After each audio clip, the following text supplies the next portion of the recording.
Hello, everyone. Welcome to the Luckiest Peach podcast. I'm your host, Rachel, the Lucky Peach. Today it is Cult of the Month, and it's a special Cult of the Month. If you're new here, Cult of the Month is the second Tuesday of every month where I review a cult classic film or a film that has a cult following. The definition of what makes a cult film is up in the air. In past episodes, uh, it has perplexed me. I'm done questioning that. It's just it is what it is. It is what it is. Um, yeah, but today is also um a birthday choice. Woo woo woo woo woo. We didn't have one uh in February, but that's okay. 'Cause I don't really know if I know people with February birthdays. Anyways, we didn't have one in February, and that's okay. But we have another one now. So finally back after I don't know how long. You can't get rid of him. It's birthday boy who's now too old for Leonardo DiCaprio, Raúl. Yup. Too old for Leonardo DiCaprio, and also too old for Drake. What's it called? At this point, it's just I'm getting too old for everybody else. And yeah, special message to Criterion. Fuck y'all for making the flash sale today.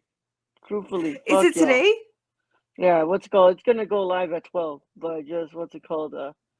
Yeah, today's your flash sale today. So fuck y'all so much. I don't have a goddamn cent to my name that I can use for myself. So fuck y'all. Oh shit! You Yeah, shouldn't just have wait told for me it to be that. 12. It's gonna go live at 12. I'm preparing because I still have that gift card from when they fucked up Citizen Kane. Um. Uh, anyway, that broke me. Yeah, it Anyways, broke me too. First thing in the morning when I wake up, I'm looking at my rumor mill and they're like, "Yeah, it's gonna go live at 12." And I'm like, "Oh, you sons of fuck, fucking you, y'all would do this shit." Because last year they didn't do it, or not last year, last month they didn't do it. Because they didn't yeah. go live last month. I mean, I'm sure you'll get a Venmo at some point today. All it takes is $20, Kings. What's it called? I'm sure you will. Not for me because I already got you a gift, and because I don't have I have money to spend on myself, but I don't have money to share right now. Yeah, it's all good. I'm gonna actually try to watch Wild at Heart today. Oh, nice. Yeah, yeah. Nice. I was gonna be like, don't tweet that I got it yet. And then you never did, so I just never told you to do it because I was gonna tweet that video. Yeah. Well, I'm actually saving to show it. What's it called? I'm gonna make a collection update once my Irreversible gets here. I have a good Yeah. amount of Blu-rays that I didn't show off on the last video, so I'm gonna show it off on my collection update. I'm gonna straight up just text you the video so that you have it. Oh yeah, that fucking video is amazing. I shit you not. I don't think it's ever gonna get better than that. I made it at like 2 a.m. a week ago. Oh shit. It was a week ago because I remember it was like my coworker's birthday. Oh man, that's amazing. Anyway, It's truly yeah. amazing. Yeah. Also, I think this is the first episode in a while where I've been able to talk at full volume. Yeah, yeah, Yeah, it's been a minute since I've been able to talk at full volume. I mean, yeah. I'm I sure I know. could, just don't want to. Yeah, I was noticing on past episodes, like, man, what, why is Rachel going like a little like quiet here? Yeah. I'm like, And oh then you hear shit. me getting pissed off that I'm hearing too much noise in the background. Yeah, I don't even know if most of that noise came through in that one. I don't know which one it was. yeah, I don't know if all that noise came through. All I know is I was just very angry about it. yeah. It's all good. At least today you can be full volume. Yes, today Yep. I can. Today I can. Which You know what? I was gonna be like, I'll save it for after. No, I'm gonna tell it now. I don't care. So,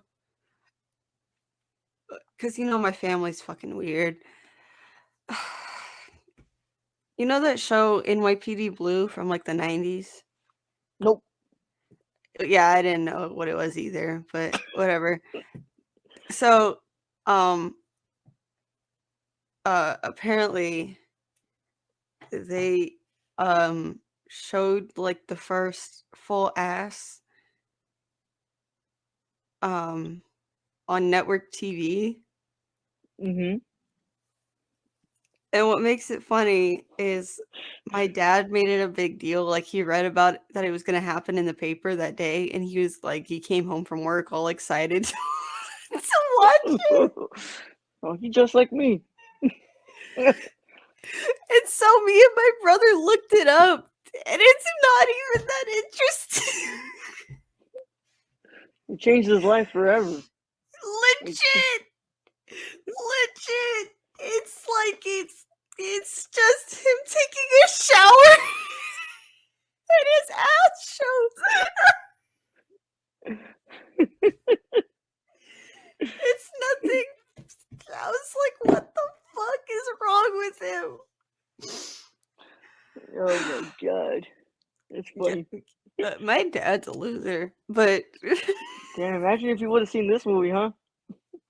oh Jesus, oh Lord, Oh yeah, I thought about this, a specific scene in this movie, huh? I'm like, what the fuck? It I don't changed his think it life was the forever. first. I don't think it was even the first like actual case of nudity on TV. It was, but it was like a big deal for some reason. Mhm. I don't know. But anyways, yeah, no, yeah. Today, we were talking about a far more risque film from Dusk Till Dawn by Robert Rodriguez, written by Quentin Tarantino, but the story was by Robert Kurtzman. Oh, it's a bald white man. Uh, Produced by Gianni Nunari and Mir Tepper. Cinematography by Guillermo Navarro. Edited by Robert Rodriguez.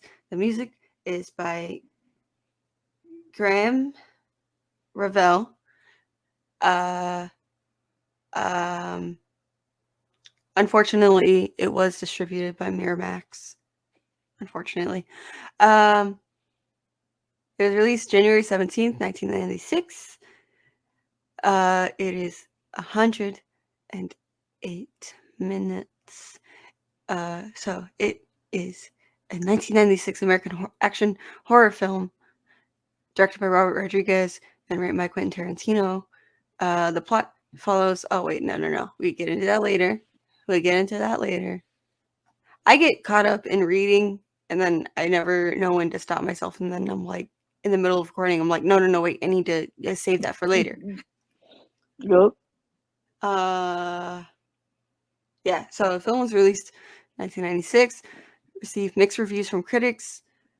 Uh, After enjoying financial success at the box office from Dusk Till Dawn, has since become a cult film and spawned a media franchise of sequel films, a video game, and other media adaptations. So, the plot goes: fugitive bank robber brothers Seth and Richie Gecko hold up a liquor store, killing clerk Pete Bottoms and Texas Ranger Earl McGraw in a shootout. They inadvertently destroy the building as they leave.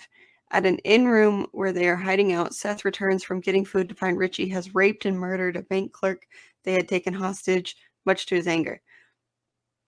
Jacob Fuller, a pastor experiencing a crisis of faith brought on by the death of his wife, is on vacation with his teenage children, Scott and Kate, in their RV. They stop at the inn and are kidnapped by the geckos who force the Fullers to smuggle them over the Mexican border. In Mexico, they arrive at the Titty Twister. I didn't realize that was what it was called. A strip club in the desert where the geckos will be met by their contact, Carlos, at dawn. Carlos will escort them to sanctuary at El Rey, a place of safety for fugitives from justice whose admission fee is 30% of everything they have.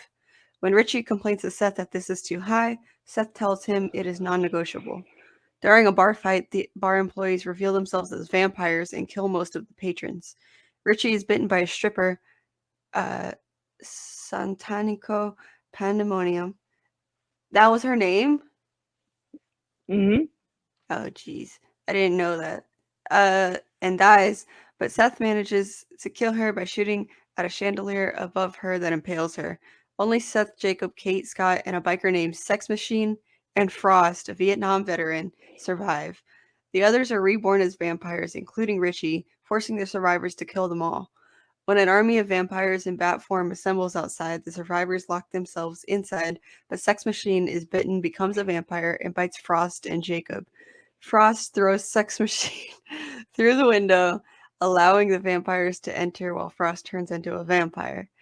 Seth, Kate, and Scott escape to a storeroom, followed shortly by an injured but still alive Jacob brandishing a shotgun.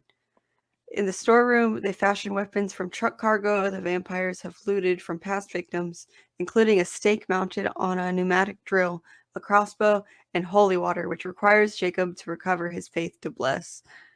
Jacob, knowing he will soon become a vampire, makes Scott and Kate promise to kill him when he changes. The group makes their final assault on the undead. Sex Machine mutates into a large rat-like creature and attacks Seth, but is killed. Jacob becomes a vampire, but Scott hesitates to kill him, allowing Jacob to bite him. Scott hits Jacob with holy water and shoots him. Scott is overwhelmed by vampires who begin to devour him. He begs for death, and Kate shoots him. As vampires surround Kate and Seth, streams of morning light enter through bullet holes in the building, making the vampires back away. Carlos arrives, and his bodyguards blast open the door, letting in the sunlight, which kills the vampires. Seth chastises Carlos for his poor choice of meeting place and negotiates a smaller tribute for his admission to El Rey. Kate asks Seth if she can go with him to El Rey, but he refuses, apparently concerned for her safety, leaving her with some cash. Kate drives away in the RV, leaving the titty twister behind, which is revealed to be the top of an 8-level, partially buried Aztec temple. The titty twister. So, yeah, I I went into this blind. I thought it was gonna be an action movie, like just a straightforward action movie. I didn't know there were gonna be titty twisters and temples and vampires. Vampires. Yeah, but I was pleasantly surprised because like I was not expecting that from these two, from Rodriguez and Tarantino. Definitely not Tarantino. Hmm. You kind of get the idea because, like, at first, the film doesn't have a supernatural feel to it at all. Like, it looks like it's gonna be your standard bank heist film, and it's gonna be like, okay, they just gotta get to Mexico, and they're gonna drink, and they're gonna, it's gonna end. And when I first watched it, that what's it called? That twist really does like surprise you, and It hits you out of nowhere. Like you're like, 1 second, 1 second. Salma Hayek is doing I shit you not. I like froze and was watching her during that dance. Like I was frozen. And then yeah, the next thing I know, she's turned into a vampire. And I'm like, what the fuck? What? Like, yeah, what? Because up until yeah. that point, everything is straightforward action movie. And I'm like, what the fuck is. So I was like, what the fuck is this at first? Like, I thought it was going to be bad, but no, it's actually good. No, it's really good, and Yeah. yeah, you can really feel Robert Rodriguez's style. This is one of this is actually my second favorite from Robert Rodriguez. My first favorite is Desperado, but what's it called? He this movie is fucking awesome. I mean, it's one This that's is. like, at first you're like, oh, this is just gonna go a certain way. When it gets to that twist, it really surprises you, and it's like action packed, but also like really like tender at moments and stuff. But it's fucking awesome movie. It's like, it's definitely like you can tell it's a big combo between him and Tarant. Like, it's for sure his directing and Tarantino's writing, Hmm. 100%. Yeah. Mainly And because of Tarantino is that how bandersnatch. like disgusting it is, the writing. That's how you know Tarantino wrote that shit. Yeah. The whole pussy lovers. What's That it called? and like even just in the beginning, him having a hole in it through his palm, like that's his writing, 100%. Yeah, you can tell it's his writing, and like Yeah, all the times where like Kate and stuff, it's like what's it called? Hey Richie, want to eat my can you eat my pussy out? And he's like, and I was like, oh, that's fucking Quentin Tarantino's writing. Like it's yeah, that and forward even and direct. him playing Richie, that's his writing. Like him being like such a like stuck up head ass, but also like when it comes to him being like, so do you actually want to do that thing that you asked me to Yeah, do? He's like I'll too do it like for you. coy about it. He's just like, Yeah, so do you want me to do it? And she's like, what? I don't know what I say. That thing that you. yeah. Nice to know he also traded the N word out for Spick in this film. He did. I didn't even notice. When he gets put in the restroom because of the border patrol agents, he's like, "Oh, to hell with those Spick pigs." Oh, of course he did. Yeah, it's whatever. Of At this course point, he you did. expect his writing to always My have a racial slur in there. when I hear those words in movies, my mind goes blank. Like I let myself think on it. Yeah, no, I I mean, don't allow myself to it's hear them. I Tarantino at this just point. head empty as soon as the word gets said. I'm just like, because Yep. I don't allow myself to hear it at all, um, for no reason other than I just don't want to. But anyways, Yeah. so the cast, uh, apparently there's this is how you know that it's got a franchise because there's a hyperlink on Wikipedia for another whole list of every character. But just for this movie, uh, um, Harvey Keitel as Jacob Fuller, Mhm. George Clooney as Seth Gecko, which that one I was like, what? Yeah. With Especially when it tribal started getting tattoos. weird. When it started getting Yeah. weird and like the writing was starting to get very Tarantino, I was like, oh, Clooney. Uh, he's actually really good. Quentin Tarantino as Richie Gecko, Juliette Lewis as Catherine Fuller, Ernest Liu as Scott Fuller, um, Salma Hayek as Santanico Pandemonium, Cheech Marin as border guard slash Chet Pussy slash Carlos, Danny Trejo as Razor Charlie, um, Tom Savini as Sex Machine, uh, Fred Williamson as Frost, Michael Parks as the Texas Ranger, John Saxon as an FBI agent, Mark Lawrence as a motel owner, uh, uh, Kelly Preston as a news person, and Tito and Tarantula as the Titty Twister House Band. Yep. Which they did So a good job. They got some good music. they did, like, no lie. This movie was genuinely like perfect. Um, this is I don't know if this is a hot take though. This has nothing to do with this movie in particular. I don't like Juliette Lewis. I don't even think I've ever seen Julia Lewis in anything else but this movie. No, you And have what? Ma. Oh no, I never seen Ma. Oh, really? Hell no, I haven't seen Ma. Did you ever see Gilbert Grape? Yes. Yeah, she's the girl in Gilbert Grape. Oh yeah, she's nothing to write home about. Yeah, I'm not a fan of her. Even in this movie, she's not that great. Like everybody else is kind of doing a better job than her. Yeah, she. I'm not. What did I see her in that came out this past? It was either this year or last year. I don't know. I just saw her in something. Oh shit. All right, She, here we go. What was it? I just. Oh, never mind. The last movie of hers that I saw was Ma, like most recent. What was it then? I just watched something with her in it, and it wasn't this. It was something else. I don't remember. I don't know. Oh, it was Due Date. That's what it was. it's alright. It's a good movie. My It's a brother good made me movie though. watch Due Date with him. I Yeah. like the part in that movie where they're like tripping balls and shit.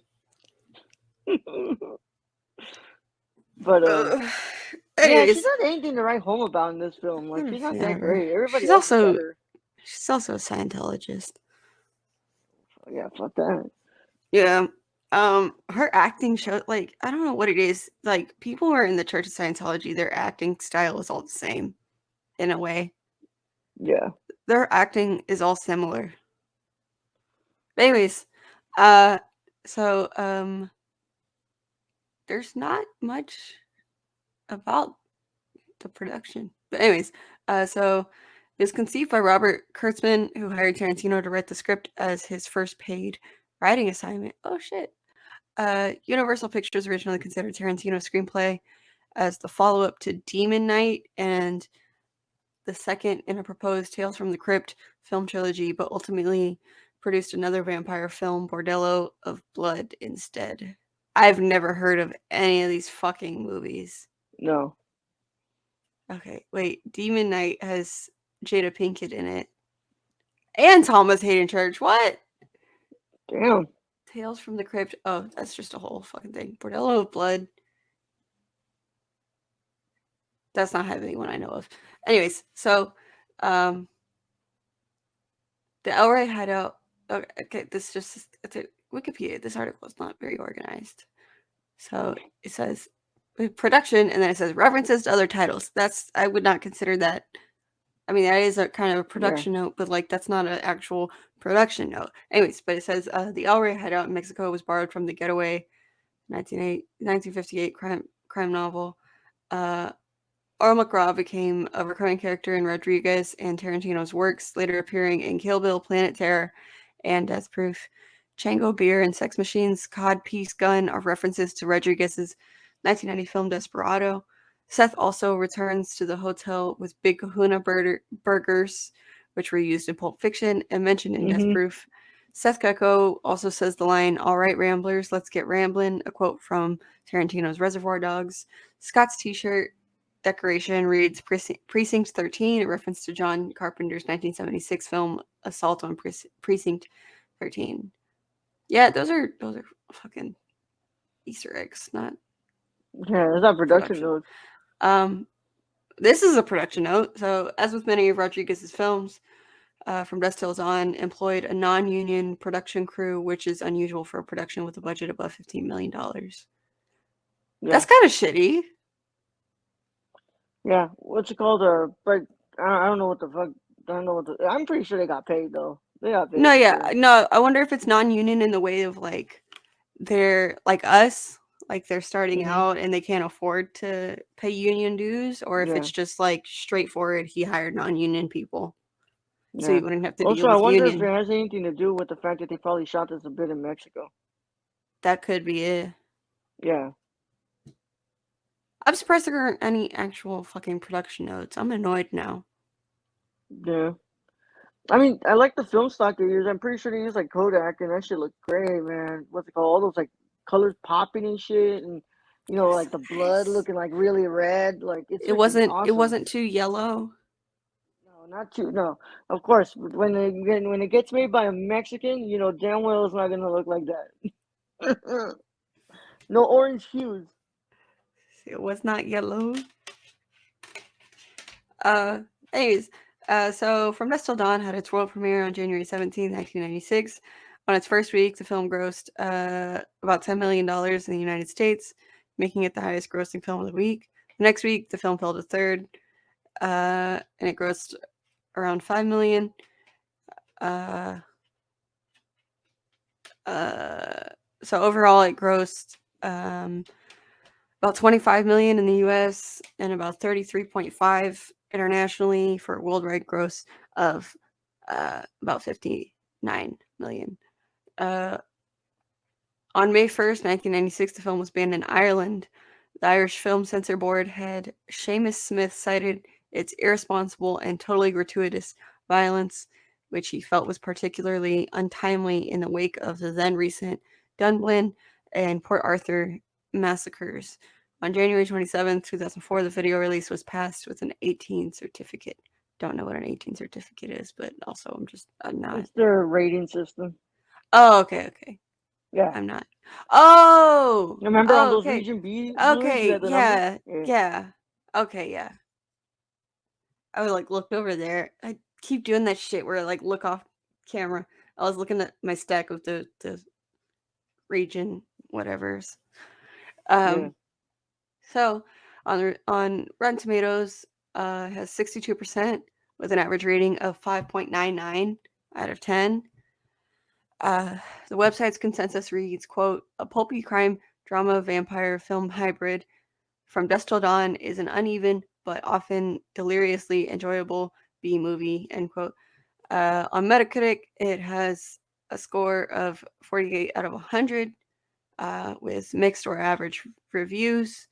And on CinemaScore, it has an average grade of B minus. Roger Ebert, woo! The podcast's least favorite person, who I think I only agreed with once, gave the film 3 out of 4 stars and described it as, quote, a skillful meat and potatoes action extravaganza with some added neat touches, end quote. Actually, make that 2 times.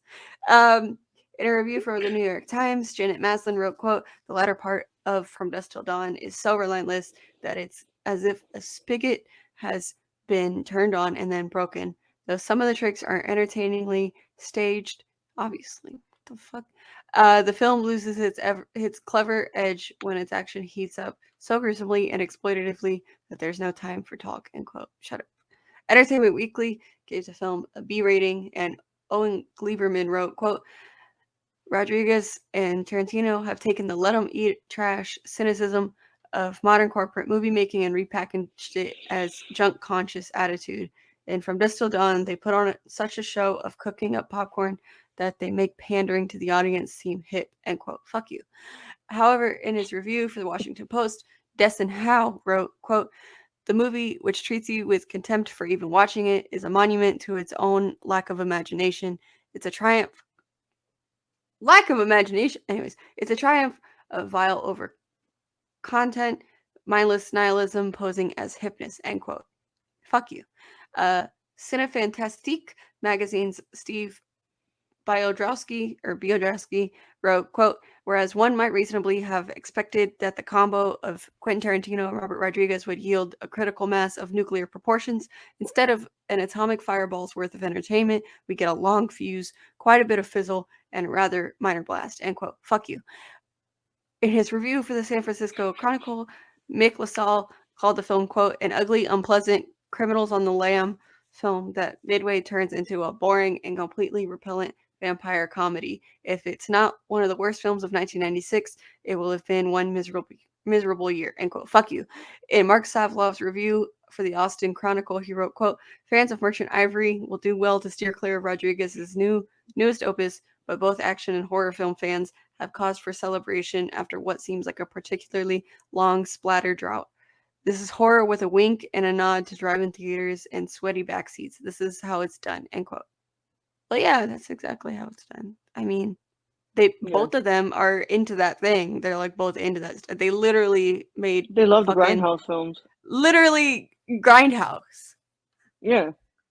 So like, what's it called? It's up their alley, and it's their forte. And what's it called? You can tell that there's a lot of love behind this movie because what's it called? It just shows like in all the style. Something I always find interesting is that Robert Rodriguez makes his movies that are like high budget even look like they're low budget films. Like they don't really look that beautiful and shit. Even And that's what, Alita. yeah, yeah. Even Alita, exactly. Even Alita, yeah, big ass eyes and shit. Yeah, Love Alita. I love Alita in her Chad that she did everything for. yeah. But I mean, what's it called? Of course, thank you to Robert Rodriguez because he gave us the sexiest scene to ever be put on a film. Oh, I Oh, I didn't think anything could make me any more gay. It was one of those yep. things where I was like kind of distracted doing other things because a lot of times when I watch movies on my computer, if it's if it's in English, I'll multitask and get work done while I'm watching the movie. So I was doing that, and then she comes on screen, and I'm like straight up just frozen, just stopped everything and was frozen. And I was like, Mhm. holy shit. And then the only thing that got me to like not be frozen anymore was when she put her foot in Tarantino's mouth, and I was like, okay, Yep. okay, this is a Yep. Tarantino movie. Yeah, okay, that was him. That's his writing. There we go. Yep. My man was harder than a diamond in the rough when she did that. I bet. Like, just like, I mean, like, this movie is so, like, the writing is so overwhelmingly Tarantino. The second that she's like locked eyes on him, I'm like, okay, he put that in there for himself. And then she puts her foot in his mouth, and I'm like, okay, okay, all right, all right, all right, Q, okay, what the Yup. fuck? It's But very it gives very much Lin Manuel Miranda writing Broadway musicals and then making himself the lead, even though he mhm. can't sing. Yeah. But at least Quentin can act. That like he can actually act. It's like a softer version of this. Also, I'm sorry to anyone watching the video on Patreon, patreon.com/luckypeach. Um, the headphones, my new headphones, make my head hurt if I wear my glasses with them. So I'm trying to figure out a way to wear my glasses that doesn't hurt my head. Yeah, mine too. So I look like an idiot. Yeah. But I'm choosing comfort over pain right now, okay? Mhm. Anyways, got some awards. Woo! Uh, One, George Clooney won Best Actor at the Fangoria Chainsaw Awards. He also won Best Breakthrough Performance at the MTV Movie Awards. I what? I wouldn't consider this a breakthrough for him. Like he was our was he He was what? like really far into his career already, I think. Yeah, I was like, what? He hasn't he been acting for like hold on, let me see. 19 since 1978 he's been acting. So I wouldn't call that I mean there are some actors who get their breakthrough like later in life like a like a Christoph Waltz, but like I wouldn't say this is George Clooney's breakthrough. Anyways, I No. digress. I digress. Uh he also won Best Actor at the Saturn Awards, and also at the Saturn Awards the film won Best Horror Film, and it was nominated for Best Makeup, Best Director, Best Supporting Actress for Juliette Lewis, and uh Best Writing for Tarantino, and then both Tarantino and Keitel were nominated for Best Supporting Actor. At the Razzies, Tarantino was nominated for Worst Supporting Actor, and he was also nominated for Worst Supporting Actor at the Stinkers Bad Movie Awards. But he's not even that bad. He's not even that He's bad. not. I mean, in the grand scheme of things, he is a very mediocre actor, but in this movie in particular, he's good. Like Yeah. his very okay level of acting is perfect for this movie. Um, so also, the soundtrack, which also has its own fucking article, it features mainly Texas blues, by ZZ Top and Stevie Ray and Jimmy Vaughn. Uh, the Chicago rock band Tito and Tarantula, who portrayed the band in Titty Twister, appears on the soundtrack as well. The film's score is by Graham Revell. Dark Knight by the Blasters plays over the film's opening and closing credits. I will say the best song in that whole fucking soundtrack is the one that plays over Salma. Oh yeah. Oh, I love that song so much. I love it. It went so well with what she was doing. Yep. It's like tied, if not better, than that one Britney Spears performance with the snake. I can't remember that at all. It was like an award show where she has the snake on her and she's like, I don't know. Yeah. Those are the only two times that I know of a Of a person snake. having a snake on them and performing half naked. Yeah. I usually get really what's it called anxious at the sight of a snake, but in that scene I wasn't worried one bit about that snake. There are times where like you look at an animal on a in a film and you just know that the handler was like good with them and like respected them and Mhm. treated them good Mhm. because that's a big thing in film and that's just also a big thing in life in general is, treat Mhm. animals with fucking respect and they will behave. Mhm. Yeah. But any snakes, just get the fuck away from me. What's it called? Yeah. That's how we respect each other. Just don't get close to me, snakes, and I'm good. Um, yeah, and I also like that how they what's it called? They kept like they kind of remind you the ways that vampires can die. You know, the stake through the heart. You know, what's it called? The sharp They went object through it. going through Yeah, they the went yeah, through every single. yeah, and it ended up being the sunlight which killed them all at the end. I just got a bunch of emails. Good. And this is also like the second time that I've noticed where like Robert Rodriguez uses a lot of those Aztec temples and shit. Because he does it too in what's it called? Planet Terror? Yeah, in Planet Terror he does it too. But with what's it called? In this one he does it, and I'm like, it's just, it's what he loves, and he likes all that mythological shit. So, what's it called? That made it Yeah, that made it hit different. yeah, yeah. Because you Cuz like realize in like, one oh, it's not the last of them. There's more. yeah, I think in the wrong hands that could have looked really fucked up and disrespectful. Yeah, But in his hands it looked like, "Oh shit, there's more." there's more. Yep. Cuz it does in a way tie into some of the history Mhm. of it. Not not in the vampire sense, Yeah. you know, Mhm. like in the religious sacrifice sense. Yeah. There's just gonna be more, and I think that's his way of being like, all right, I'm gonna make this one. If y'all ever want to make sequels, here you go. Here's your setup for the sequels. Here's the grounds for it. Yeah, he's like, but I'm out because he doesn't even direct any of the sequels. He doesn't? No, he doesn't. I Oh my god, they're all straight to video. think he does the show. He did a show. What's it called? On the El Rey Yeah. Network, but the what's it called? The sequels 2 and 3. Yeah, they're not done by him. I've never watched the sequels. Oh my god. Oh wait, never mind. I was about to lose my fucking mind. I thought no, okay, so the second sequel or the first sequel um Hmm. He also writes doesn't and even produces them. also Yeah. doesn't even have George Clooney in it. But No, none of them. it was directed by Scott Spiegel, and the reason I was about to lose my shit is because I Cowboy thought Bebop. no, not even that. I thought it was gonna be Spike Jones Spike Jones. Oh, that's because funny. that's his like legal last name is Spiegel. I Oh, that's forgot what his funny. legal first name is, but yeah, no, literally Spike Jones is Spike Spiegel because his stage name is Spike, but his legal last name is Spiegel.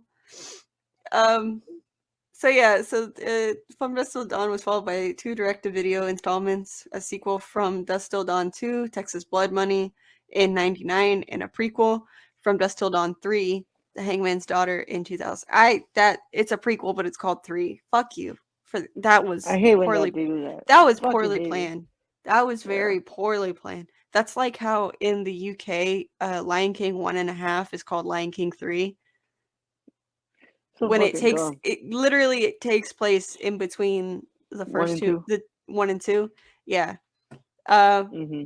they were both poorly received by critics, obviously. Danny Trejo is the only actor to appear in all three. Um, Fuck yeah. Although Michael Parks appears in the first and third. Um, and Rodriguez, Tarantino, and Lawrence Bender serve as producers on all three. Uh, in March 2014, a television series inspired by the films premiered on the El Rey Network, produced and directed by Rodriguez. The show was intended to explore and expand on the characters' story from the film, providing a wider scope and richer Aztec mythology. The series ended production in 2016, with Deadline Hollywood reporting that the actors have been released from their contracts as of October 31st, 2016. I'm gonna look into that because this really does have one of those things where you're like, oh shit, no, I do want to learn the lore behind it. I want to do, I Mm-hmm. want to see some more. Vampires. Yeah, Yep. and that's why it kind of makes it shitty that the The other two films didn't work out.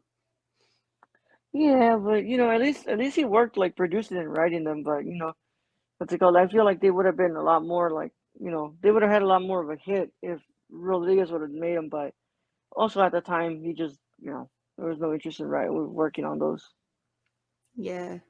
Yeah, he was on to better things.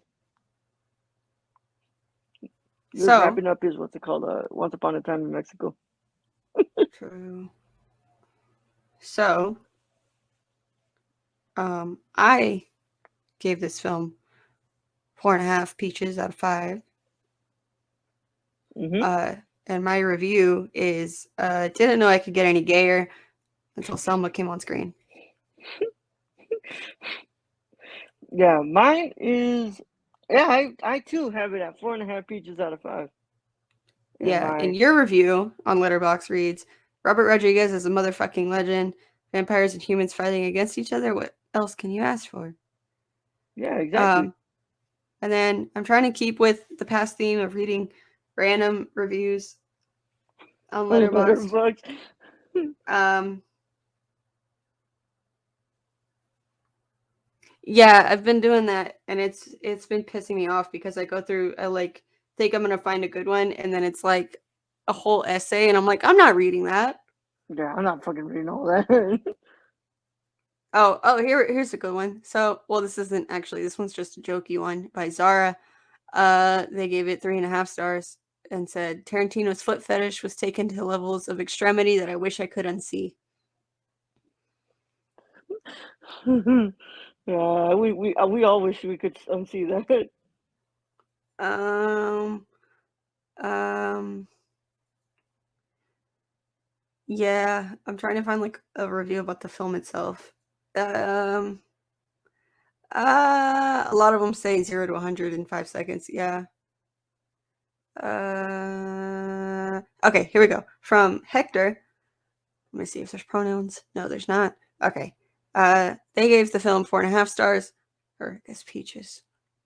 Um, I've been wanting to watch this film for years now. I finally did it first time in 2020. Instead, I thought this would be like just like Pulp Fiction.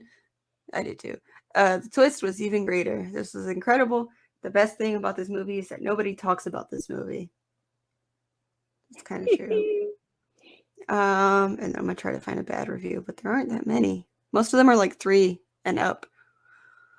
Oh man, Uh, on my friends list, there's somebody who gave it like a 1 star. Sometimes I'll like go through and filter it, but I don't feel like doing it.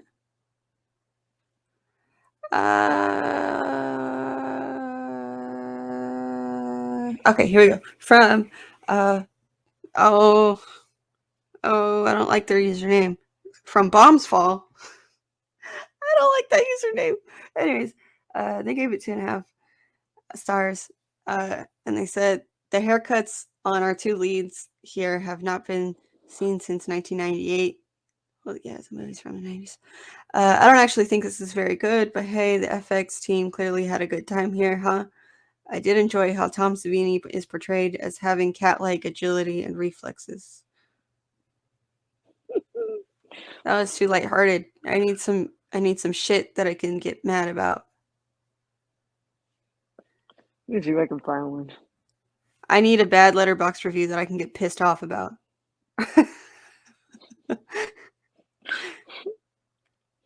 Because I do that. I really do that. Hold on, Let let me me find the one see. that isn't 2 words.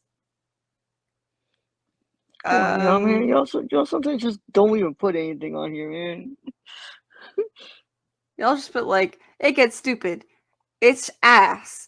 It's bad. It's trash. Garbage. No, say something that pisses me off. Here's one. Oh, Um,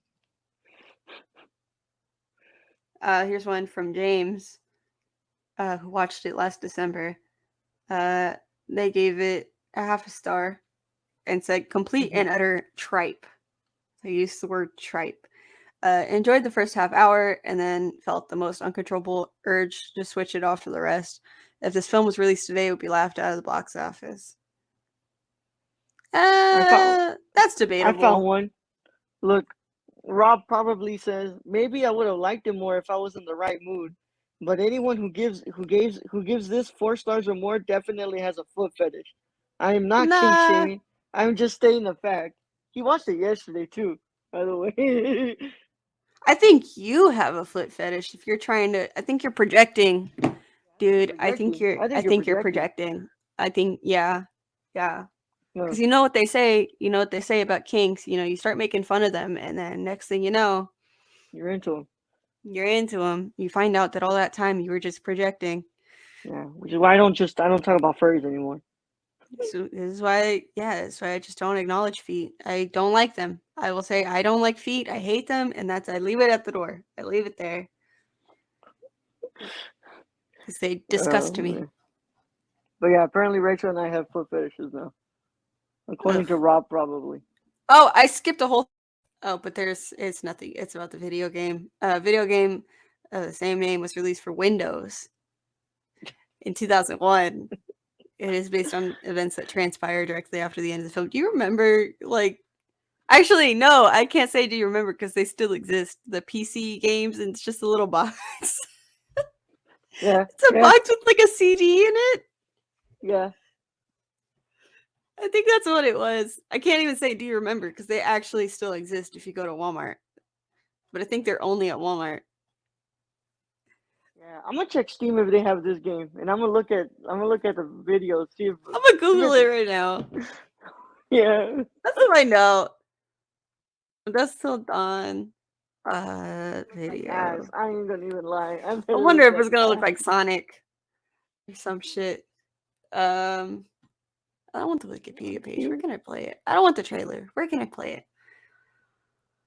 Uh, you can buy it on Amazon. I think it is on Steam actually. Oh no, you can't buy it on Amazon. Probably get it on eBay. Shit, Um, shit. it's Oh, it labeled as looks a like. shooter game. Oh my god. Shopping. Let me go to This has got to shopping. be on stuff. Oh, it is on Steam. Awesome. It is. It's on Steam. How much is it? $6.99. Shine ain't Six gonna lie. ninety I might be nine. getting $6.99, dude. That's a steal. Oh my god. It was released on January 21st, 2022. They probably just were like, "Oh shit, people want to play this game." Kind of like how they only recently brought back the Scott Pilgrim game, like last Yeah. year or 2 years ago, whenever that was. Oh Mhm. man, the Blu-ray is only $10. Mhm.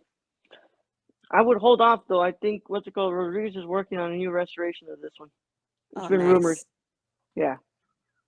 nice, nice, Yeah. nice, nice. Yeah. Any final thoughts? I can see this movie like multiple times and I never get tired of it. I love this movie. It's one of my I favorites of all time. I'm surprised this movie hasn't had a renaissance. Yeah. I mean like I think every time like what's it called? Rodriguez is in the limelight, like like Boba Fett, everybody kind of brings up from Dusk Till Dawn. I think everybody just brings up that scene, the semi scene. That's it. But like, it's one of his best movies. I Yeah. have I that reminded me because I have a tarot deck that's like movies, and Mhm. each card is a different character from a movie, and one of them is Salma Hayek from in this movie. Can't remember which one, but I'm gonna go look at it now after. Yeah. When you find it, send me a picture, Yeah, please. Yeah. I it's want in to my see it. closet, so that's why I don't have it on me right now. Um, yeah, I don't. I This is not at all what I was expecting, and I loved it. Where can you I can't even watch the remember what was show? gonna be my other pick. I was like, it's between this movie and this one. I'm like, fuck it, I'll go with From Dusk Till Dawn. I'm trying to find out where I can watch the show. I think it's already network, It's so on Netflix. oh, it's on Netflix. Awesome. Yeah. I don't know. It gave vibes of like a Showtime show just when I saw the poster. So I was like, maybe I'll be on Showtime. The poster gave Showtime or Stars vibes for some reason. Yeah. From Dusk Till Dawn. Oh, there it is. Yeah, no shit. 3 seasons. Nice. Which, Well, by the funny way, I enough, believe this was the movie when Danny Trejo, what's it called, saw Salma Hayek. She showed him, he showed her his tattoo of her. And he was like, "I got you tattooed." He goes, "What is the first time we're meeting?" He's like, "You came to me in my dreams, and I just tattooed you on me." he has a tattoo of her. Yep. He has a tattoo of her. Oh Fucking shit! nuts. Oh my god! Yep. Danny Trejo has a tattoo of Salma Hayek. In the middle of his chest. Yeah, bro. Oh And he wow, didn't even know who. Like, he had never worked with her, and he was just like, "You came to me in my that's dreams, and I insane. decided to tattoo you on me." That's crazy. What year did Machete. Desperado come out? 95. Okay, so this It was movie came way out. before, This yeah. was a year or two after a Mr. Joseph Layden met Selma Salma on the Hayek. set Yep. of Desperado. Yep. I wonder if he's met Danny Trejo. Probably, Yeah. most likely. This was a good movie. Yep. Big Yep. recommend. Great success. So, Excuse me. thank you guys for listening.